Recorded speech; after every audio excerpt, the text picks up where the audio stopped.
I'm Madison Carter, 34, sitting alone at a table set for 12 in Auberge, the most exclusive restaurant downtown. My phone glows with a message that burns. You're not exactly a priority right now. My mother's words. Tonight was supposed to celebrate becoming the youngest vice president in my company's history. Instead, I'm staring at an empty chair for each family member who promised to be here. My brother's absence hurts most until I discover where they really are. If you're watching this, let me know where you're tuning in from.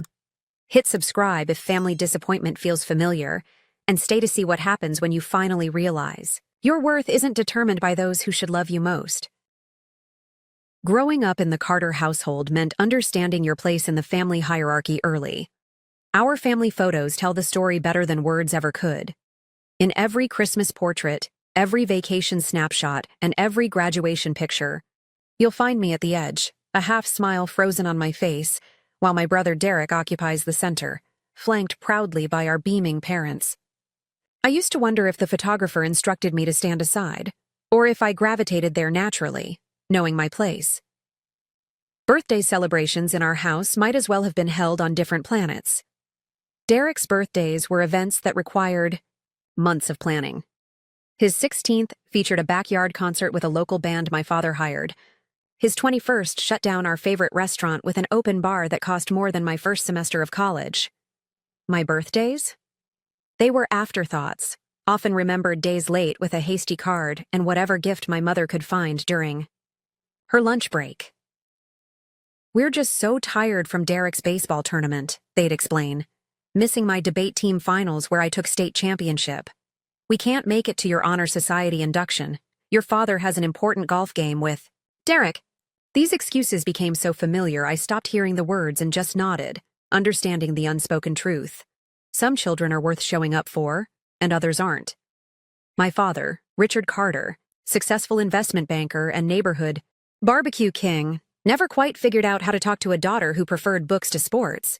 Our conversations were limited to grades and college applications, practical matters with clear metrics.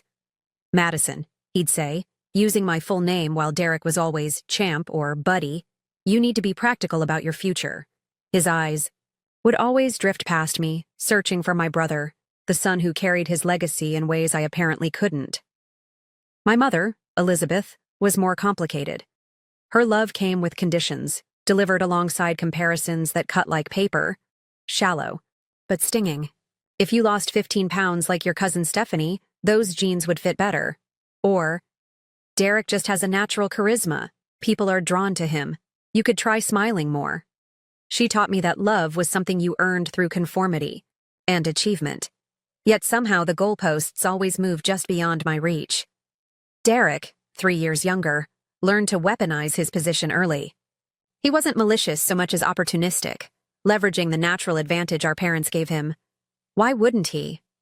By 12, he understood that a certain smile, a perfectly timed "I'm sorry," and strategic tears could erase any transgression. By 16, he'd wrecked 2 cars with 0 consequences. By 20, he'd dropped out of 3 colleges, each time welcomed home like a returning hero who'd decided academia simply wasn't worthy of his gifts. The pattern of financial irresponsibility started early. Derek's first credit card, co-signed by our father at 17, maxed out in 2 weeks. I discovered this while helping my mother balance the checkbook, a task she found tedious, but I found revealing.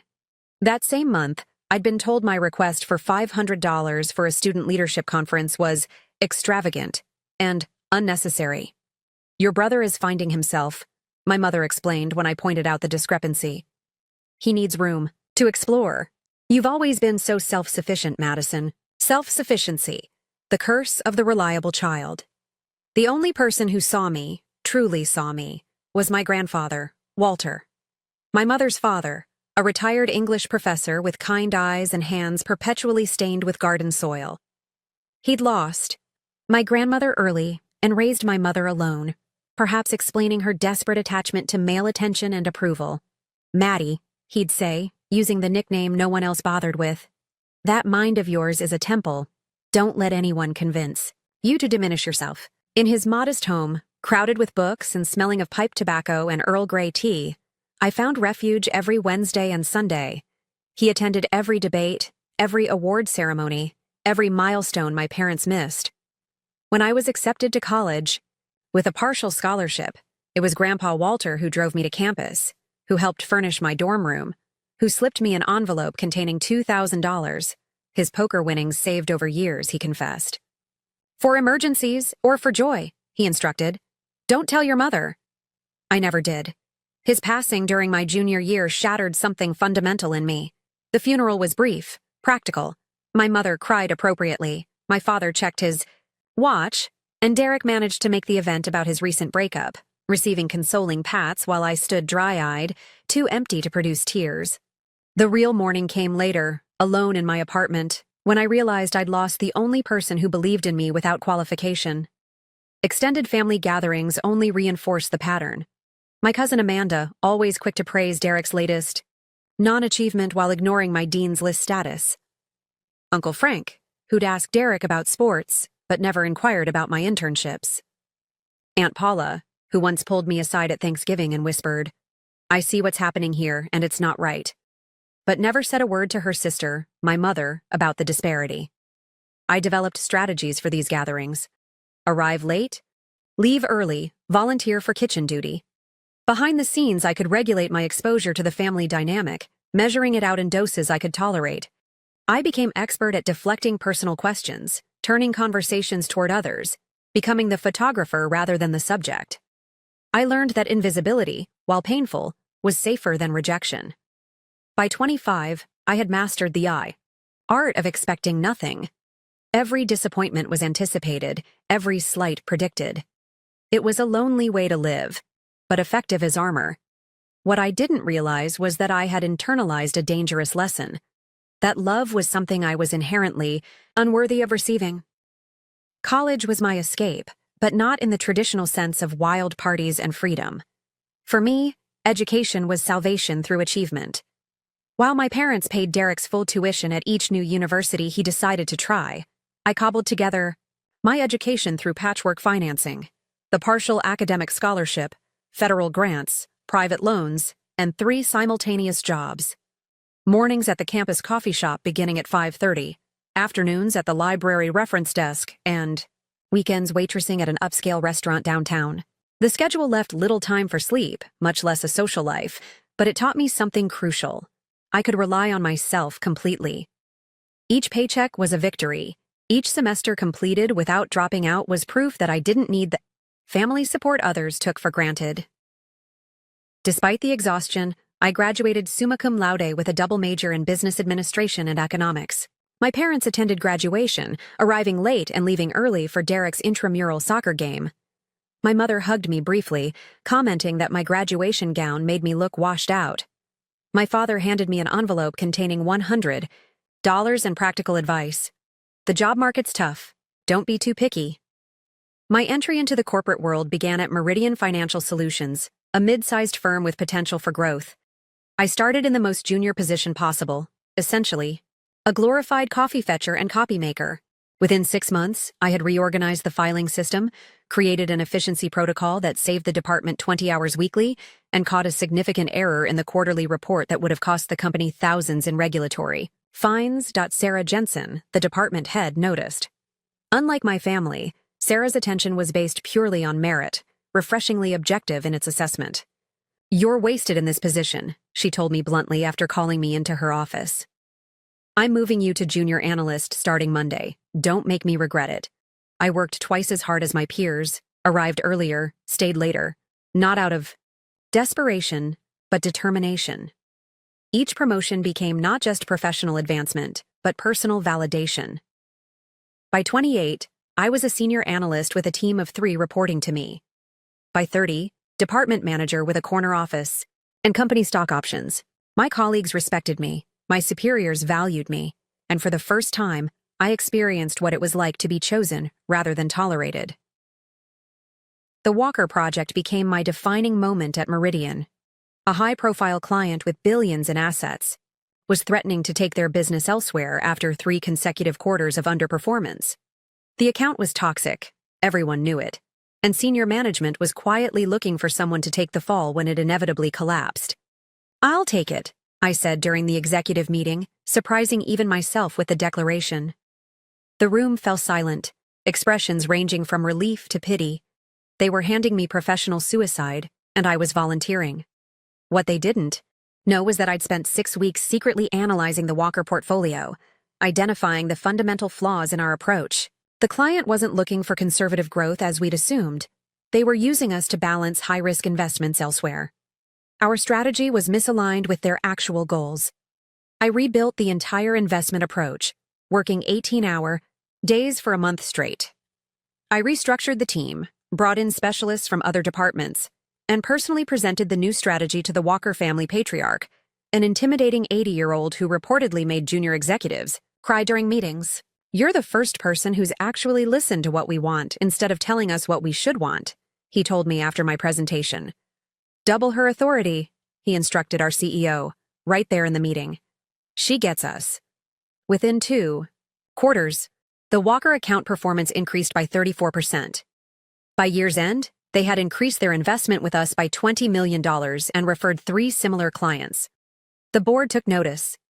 The contrast between my professional recognition and family indifference couldn't have been starker. The day I closed the Walker deal, securing my reputation within the company, I called my parents, hoping finally for acknowledgement. "That's nice, honey," my mother said distractedly.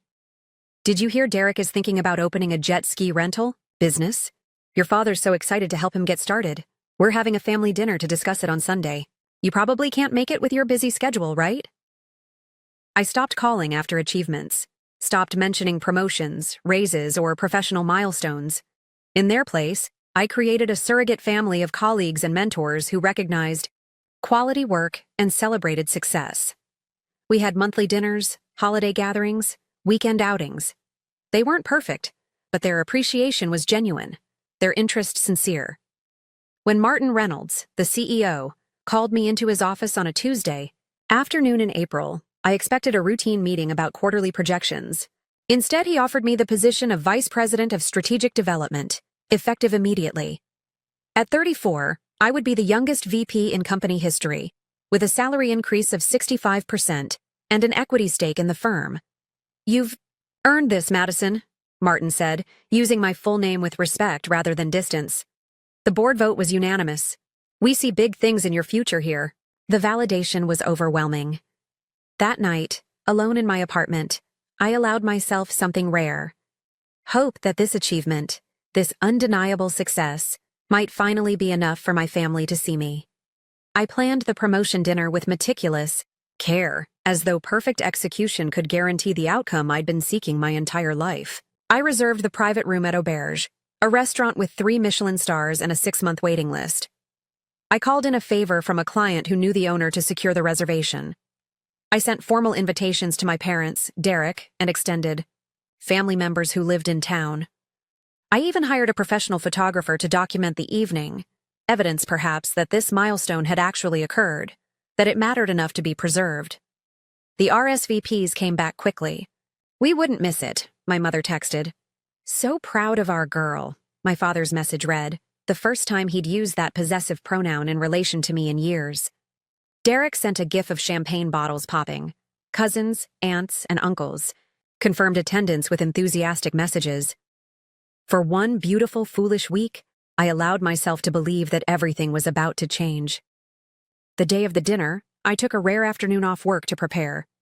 Professional success had afforded me luxuries I once couldn't imagine. A personal shopper who helped select the perfect outfit, a tailored black dress that conveyed authority without sacrificing femininity, red-soled shoes that cost more than my first month's rent after college, a subtle diamond necklace that caught the light when I moved. The woman in my mirror looked successful, confident, worthy of celebration. I rehearsed my speech in the Uber.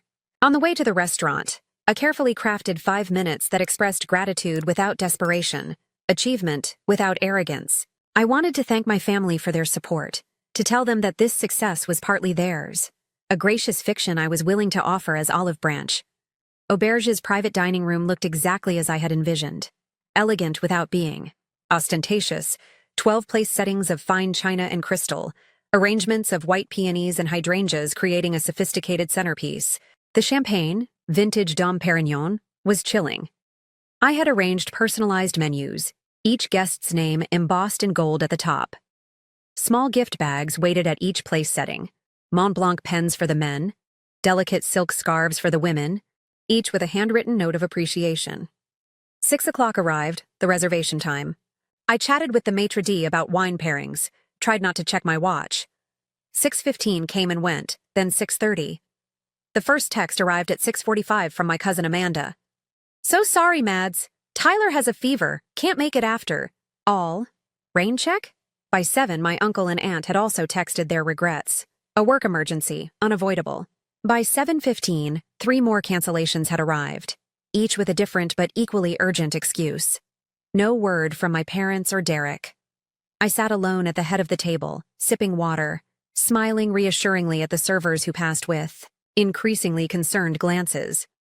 "They're just running late," I told the maitre d' who had come to inquire discreetly if I wanted to begin without my guests. "Family, you know how it is." At 7:30, I called my mother. No answer. I called my father, straight to voicemail. I texted both. "Are you on your way? Everything okay?" 7:45. The other diners in the main restaurant were deep into their meals. The chef had already prepared the first course, holding it as long as possible before quality would be compromised. At 8 o'clock, as I was considering whether to eat alone or simply pay for the unused reservation and leave, my phone lit up with my mother's text. "Sorry, Madison, but we can't make it tonight. Derek needs our support with a business opportunity that came up suddenly. You're not exactly a priority right now. You understand? You've always been the independent one." I read the message 3 times, each time hoping the words might rearrange themselves into something less hurtful. They didn't. The phrase, "not exactly a priority," echoed in my head, accompanied by a physical sensation like ice water flooding my chest, making it difficult to breathe. I set my phone down carefully, as though it might explode. My hands trembled slightly, and I pressed them flat against the white tablecloth to steady them. A memory surfaced. My 11th birthday, sitting alone at a party table at Chuck E. Cheese, my mother having dropped me off with money for tokens, while she took Derek to his baseball game. "We'll be back for cake," she'd promised. They weren't. Michael, the server assigned to the private room, approached with professional concern. "Ms. Carter, would you like to begin your meal? Perhaps your guests are just delayed in traffic." "They're not coming," I said, surprised by the steadiness in my voice. "None of them." Something shifted in Michael's expression. Pity, perhaps, or recognition of a familiar pain. "Then allow me to ensure you have a wonderful dining experience. Regardless," he said with quiet dignity. "Our chef would be honored to prepare his tasting menu for you. The best table for one in the city." I nodded, unable to speak past the tightness in my throat. The meal that followed was objectively exquisite. Delicate amuse-bouches, perfectly seared scallops, duck confit that melted on the tongue, paired with wines that complemented each subtle flavor. I tasted nothing. Each bite was mechanical, each sip automatic. I sat straight-backed and composed, a perfect picture of solitary dignity, while inside, a hurricane raged. The unexpected arrival of Martin Reynolds and Sarah Jensen at 9:30 temporarily broke through my emotional fog. They had come directly from a client dinner nearby to toast my promotion, unaware of the family dinner plans. "We can't stay long," Martin apologized, "but we couldn't let the day pass without celebrating our newest VP." Sarah, never one for sentimentality, looked around the empty table with shrewd assessment. "Family couldn't make it?" "Something came up," I said simply. She nodded, understanding perfectly. "Their loss. We're lucky to have you, Madison. Not everyone recognizes exceptional when they see it." They stayed for 15 minutes, just long enough for a champagne toast and genuine congratulations. Their brief presence was like oxygen, allowing me to breathe again, reminding me that in some corners of my life, I mattered. After they left, I declined dessert and asked for the check. Michael brought it discreetly, along with a boxed slice of chocolate torte. "On the house," he said kindly. "Congratulations on your promotion." The bill totaled $1,980. I added a 30% tip without blinking, and signed the credit card slip with a steady hand. The amount represented 2 months of mortgage payments on my condo, the equivalent of 1 month of the mortgage payments I had been making for my parents' house for the past 3 years. "Thank you for your kindness tonight," I told Michael as I gathered my things. It meant more than you know. Outside, in the four privacy of my car, I finally allowed the tears to come, silent and hot, streaming down my face as I stared at the steering wheel.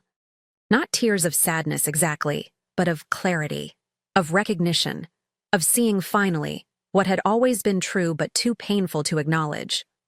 I wasn't part of my family.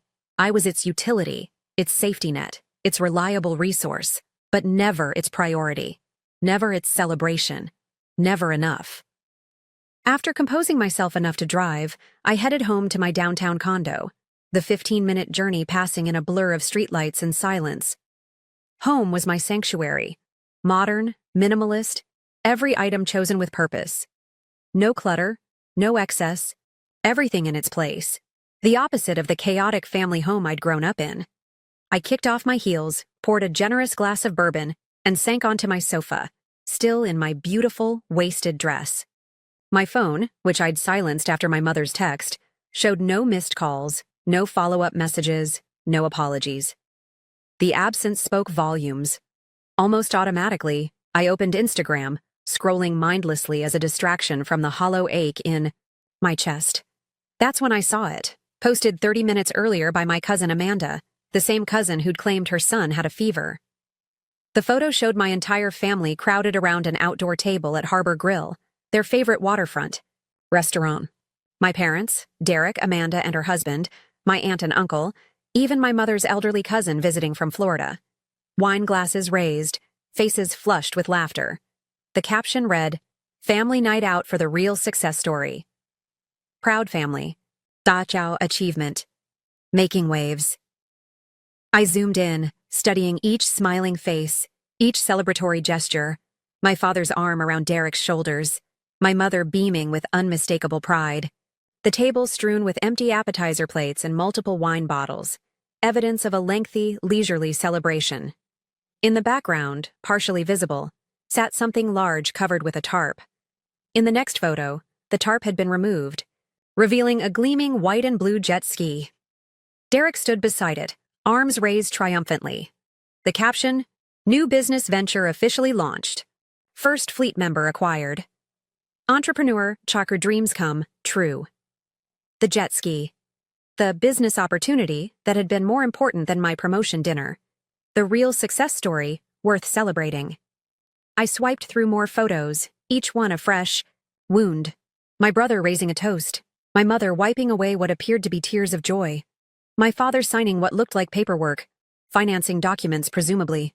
The final image, the entire family posing with the jet ski, Carter Family Rentals, hastily printed on a banner held proudly across the front. The timestamp on the first post, 6:30 p.m. The exact time they should have been arriving at my dinner. This wasn't a last-minute emergency. This was planned, chosen, prioritized.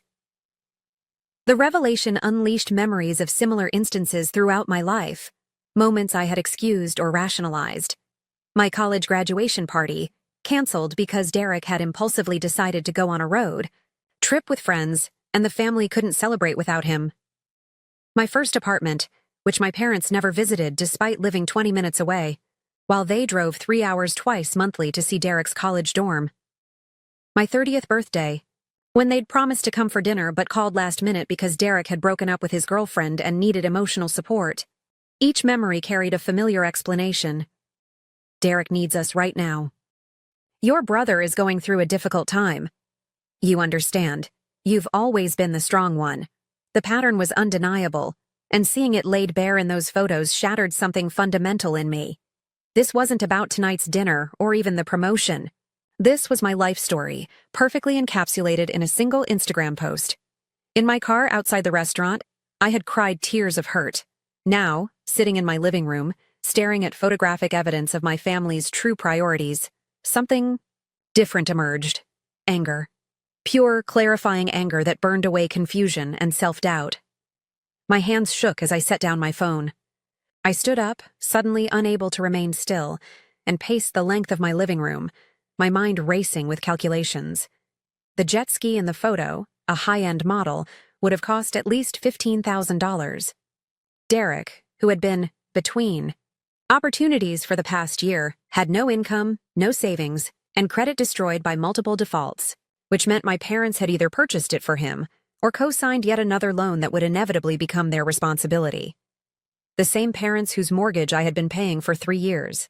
The same parents who had claimed they couldn't afford the property taxes on their home last winter, prompting me to cover those as well. The same parents who had borrowed $12,000 from me 6 months ago for essential roof repairs that somehow never seemed to happen. I stopped pacing and stood at my floor-to-ceiling windows, looking out at the city lights. The receipt from Auberge sat on my entry table where I'd dropped it along with my keys. $1,980 for a celebration attended by no one who shared my blood. How much had I spent celebrating, supporting, and rescuing my family over the years? How much had they spent celebrating Derek's latest whim? The math was simple, the conclusion unavoidable. I picked up my phone again, this time scrolling through my banking app to the recurring payments section. There it was. Carter Mortgage, scheduled to withdraw $2,400 from my account on the first of each month, as it had for the past 36 months. A total of $86,400. Not including the property taxes, emergency repairs, or the loans that were never repaid. $86,400 that could have been my down payment on a vacation home. My investment portfolio. My financial security. Instead, it had been my attempt to buy something that couldn't be purchased. My family's love and approval. A transaction where I continually paid, but never received what I was buying. And now, a jet ski. A jet ski purchased while I sat alone at a table for 12, the independent one who wasn't exactly a priority. I opened my closet and changed out.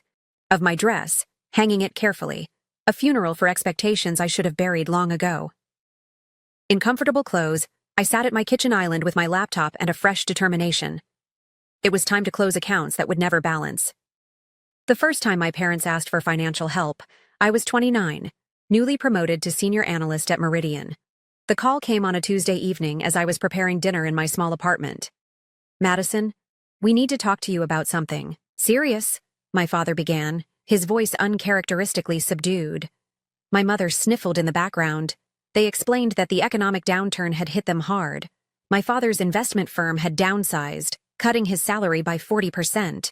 They had refinanced twice, taken a second mortgage, and were now 3 months behind on payments. The bank had sent a foreclosure notice.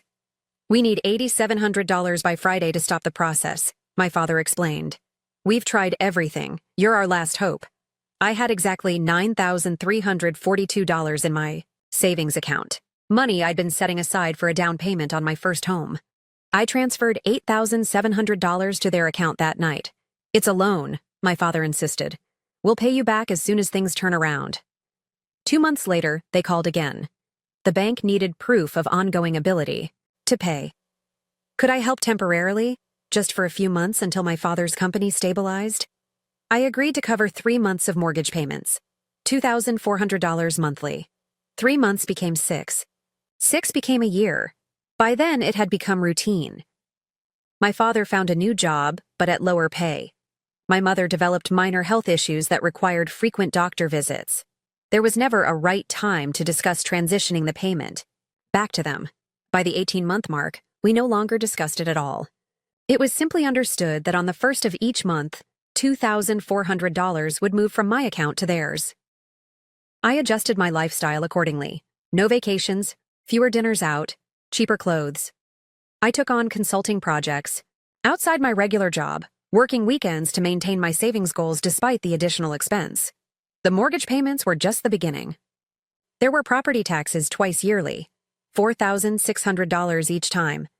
Homeowners insurance, $2,200 annually. When their water heater failed, $1,800 for emergency replacement. When their car needed transmission, work, $3,400.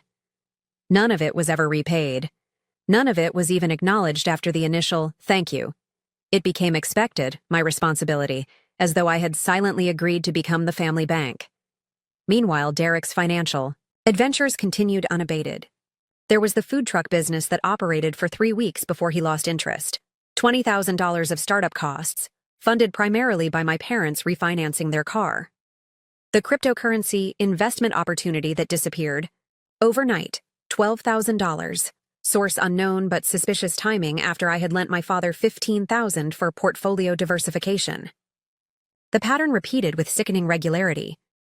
Derek would discover a new passion, require immediate investment, receive enthusiastic family support, lose interest within months, face zero consequences, and begin the cycle again. Each time, family, resources, including my contributions, would be diverted to fund his latest scheme. Each time, his failures were reframed as valuable learning experiences and the cost of entrepreneurial spirit. 3 years ago, Derek announced he wanted to become a professional photographer. My parents purchased $6,000 worth of camera equipment. 2 months later, the equipment sat unused in his old bedroom while he explored becoming a craft brewer. 6 months ago, he decided to open a specialty coffee shop. My parents called excitedly to tell me about his business plan, a 3-page document with clip art and unrealistic projections. When I gently suggested more research might be prudent, my mother became defensive. "At least he's trying to build something," she said. "Not everyone wants to be a corporate drone their whole life." The comment stung, dismissing my career as somehow less valuable than Derek's scattered endeavors. But I swallowed the hurt, as I always did. "Has he looked into small business loans?" I asked practically. "Oh, his credit isn't good enough for that," my mother replied. "We're helping him get started. We're a little short this month, though." I transferred $2,000 before she could finish asking. My own financial advisor, Priya Sharma, had warned me repeatedly about the situation. During our quarterly meeting 2 months ago, she pulled up a detailed spreadsheet. "Madison, I've been tracking your family support expenses separately," she said, turning her monitor so I could see. "In the past 3 years, you've given your family $137,000. The number was staggering, seeing it tallied in black and white. "That's not including the mortgage payments, which add another $86,000, she continued. "We're talking about nearly $250,000. I stared at the screen, unable to formulate a response. "This is affecting your long-term, financial goals," Priya said gently. "At this rate, you'll need to delay retirement by at least 8 years. Your home purchase has already been delayed indefinitely." "They're family," I said weakly. "They need help." Priya's expression remained professionally neutral, but her eyes conveyed concern beyond financial implications. "Madison, I work with many clients who support family members. There's a difference between helping and enabling, between support and exploitation." I had thanked her for her concern, promised to consider setting boundaries, and left the meeting shaken, but ultimately, unchanged in my behavior. The monthly transfers continued. The extra emergency support continued. The erosion of my financial future continued. The cycle persisted because I permitted it, because saying no seemed impossible, because I still harbored the childish hope that my financial sacrifices might eventually purchase the familial love and recognition I craved. What had my $250,000 investment yielded? An empty table at Auberge and an Instagram feed full of family celebration for a jet ski. My financial contributions had never been about helping my family through difficult times. They had been about maintaining a system where Derek could continue his consequence-free lifestyle, while my parents avoided the discomfort of setting boundaries with their son. I had been paying for the privilege of my own exclusion. As I sat at my kitchen island, reviewing my bank statements with new clarity, my phone buzzed with a text from Derek. "Hey sis, congrats on the promotion thing. Sorry we missed your dinner. You should come see my new jet ski tomorrow. It's sick." No acknowledgement of the deliberate choice to skip my celebration. No recognition of the hurt caused. Just an invitation to admire his latest acquisition, likely funded, at least indirectly, by my own money. I didn't respond. Instead, I opened my laptop and logged into my online banking portal. It was time to close more than just emotional accounts.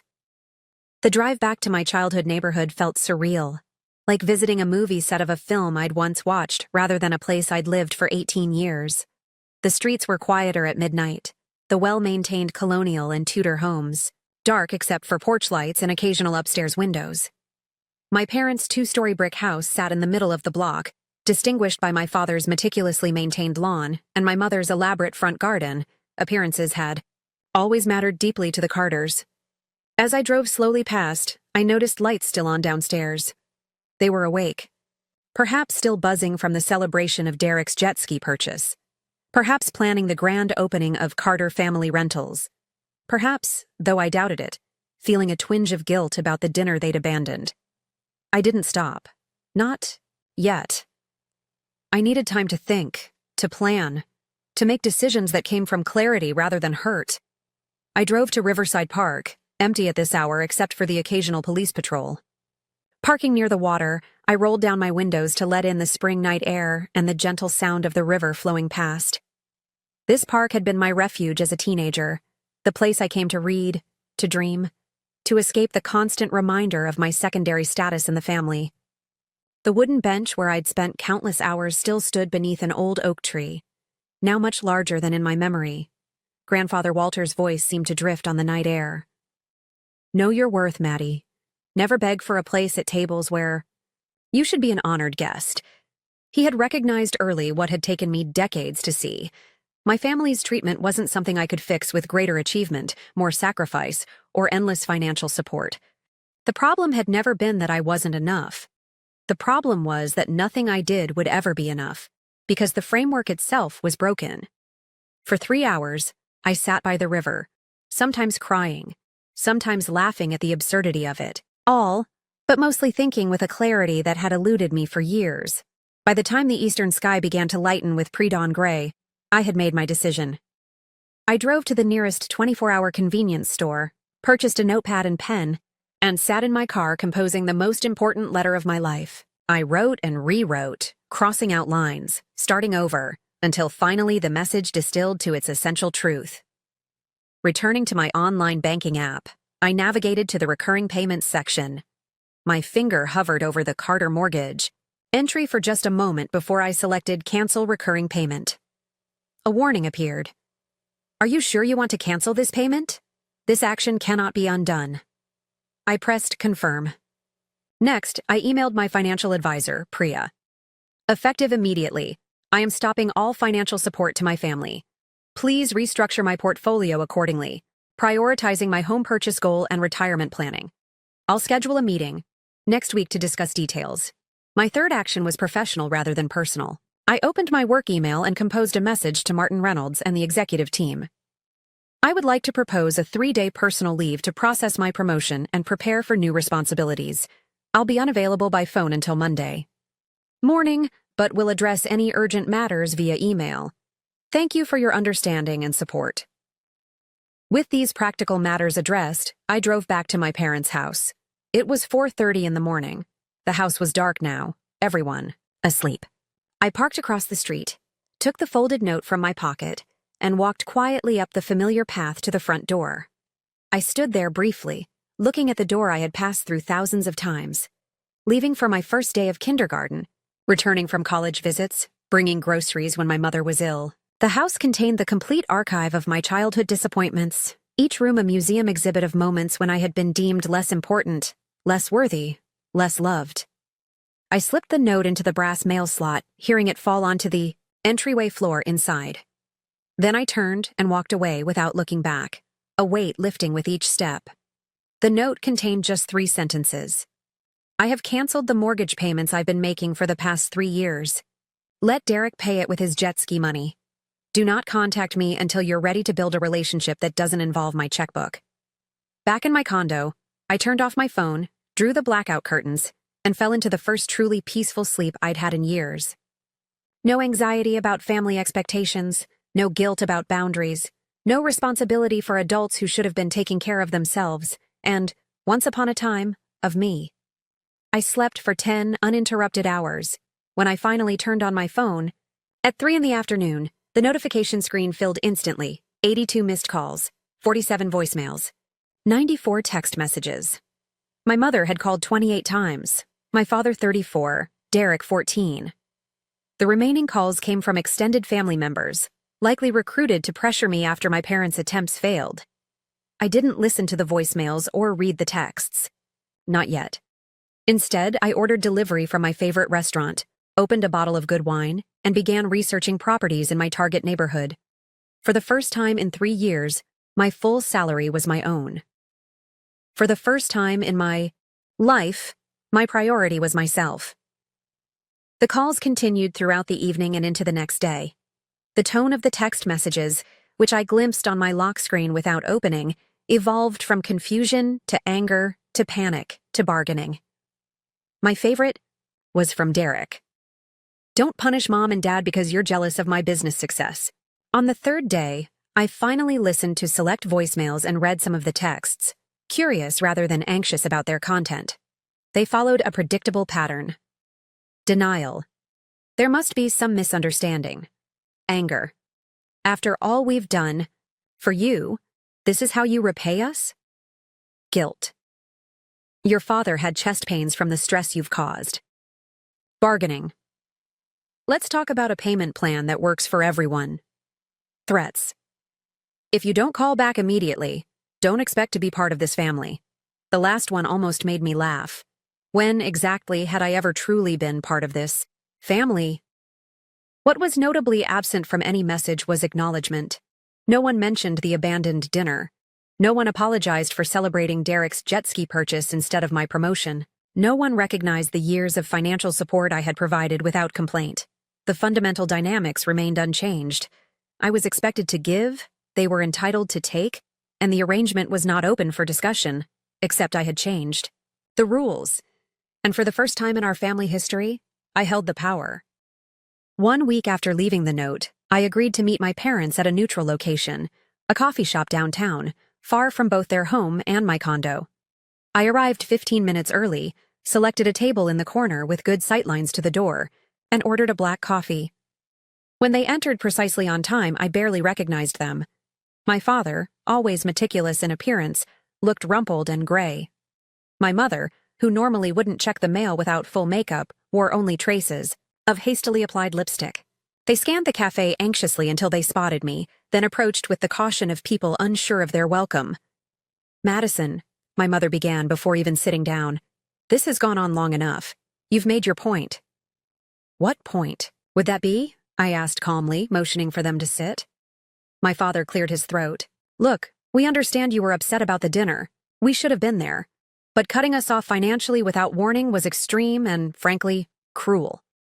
Was it as extreme as sitting alone at a table for 12 while my entire family celebrated Derek's jet ski purchase? I kept my voice level, my hands steady around my coffee cup.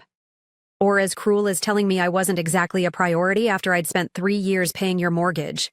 My mother flushed. That was poorly worded. I was stressed that night. "I'm not here to argue about word choice," I said. "I'm here to establish new parameters for our relationship moving forward." My father leaned forward, businessman to businessman. "Madison, be reasonable. We have a mortgage payment due next week. The bank doesn't care about family disagreements." "You're right," I agreed.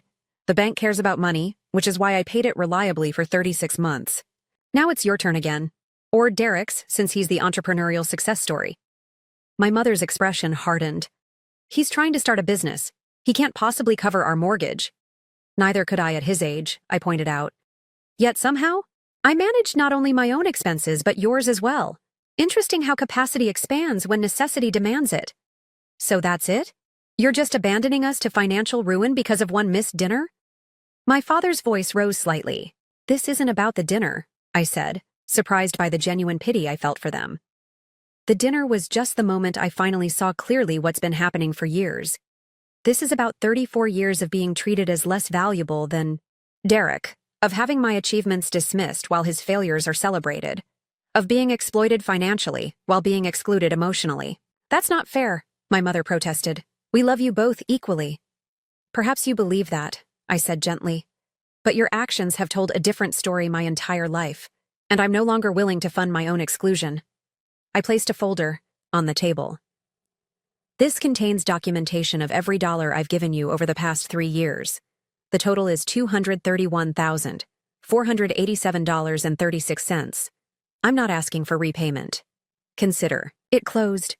My father opened the folder, his face paling as he flipped through the meticulously organized records. "What happens now?" my mother asked quietly, the first genuine question of the conversation.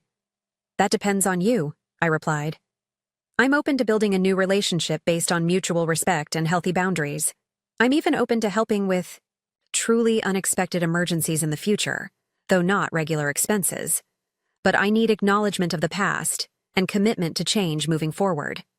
And if we can't afford the mortgage without your help, my father asked. Then you have the same options as any other homeowner in financial difficulty. You can downsize, refinance, take in a tenant, or have Derek contribute. Adults find solutions to their problems rather than transferring them to others. They didn't. Like my answer, that was evident in their expressions, but for once, they were confronting reality rather than expecting me to magically resolve it. That meeting was 6 months ago. The transition hasn't been smooth or simple. My parents did ultimately sell their house, moving into a smaller condo they can actually afford. Derek's jet ski rental business failed within weeks, surprise. But he's actually working a steady job for the first time in his life. Financial necessity can be an effective teacher.